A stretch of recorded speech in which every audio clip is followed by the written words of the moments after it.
I got you some chocolates, Genji. Swiss. They're the best. Thank you, Angela. Perhaps you could share them with me? You seem well, Genji. Thank you.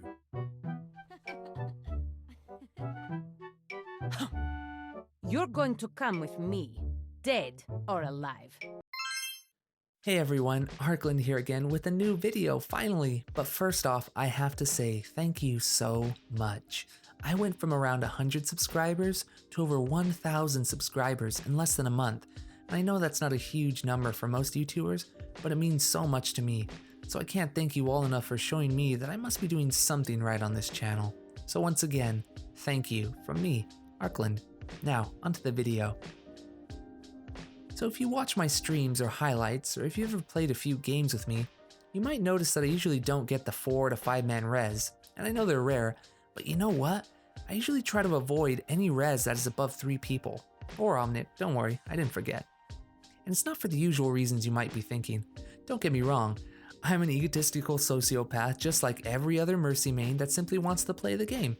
And trust me, it is tempting to sit in our dark corner waiting for everyone to die perfectly, but there are better ways to utilize Angela's ultimate. And what I'm talking about is the single res and how powerful it actually is. So there are 2 types of reses I look for in a match. The first one is called the REINHARDT. Yeah, just the REINHARDT, I like that name, whatever. So 2 things happen here that make this a game changer.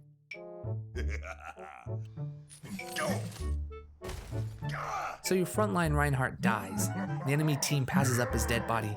Wait, stop right there, rewind. That's the big mistake the enemy team makes, because now you have a flanking REINHARDT that when resurrected will appear behind the enemy, ready to smack up their backline. Bonus points if your REINHARDT died before using his ult. Hammer down. And at worst, now the enemy team has to split their decision in what to deal with first, which in solo queue doesn't work out too well for them.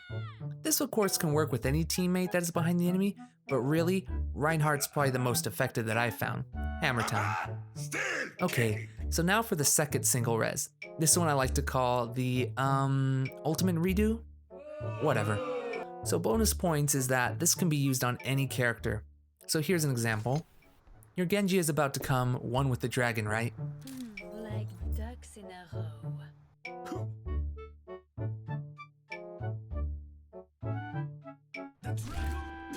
But he gets picked off before the fight begins and the enemy team rushes you. Well, as a Mercy main, you should always be aware and knowing who has their ultimate ready, because if you do, now that Genji gets a redo, that is really tough to deal with considering that the enemy team probably used a lot of abilities to rush your team.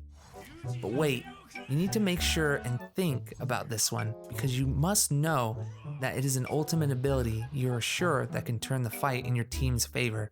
You also need to trust your ally so that they can pull off the ultimate, or else you just race a single res. Ugh. So next time you're waiting, hiding behind that wall, waiting for that sick play the game 5-man res is going to quickly get graviton the moment you do it anyways, think about the single res and how powerful it can actually be. Until next time, this is Arkland, and remember, heroes never die. Also, before we go, if you'd like to know all the art that was used in my video here, you can check out the artists that I've linked below, such as 1 Megawatt at his Tumblr, or Splashbrush at her DeviantArt and Tumblr.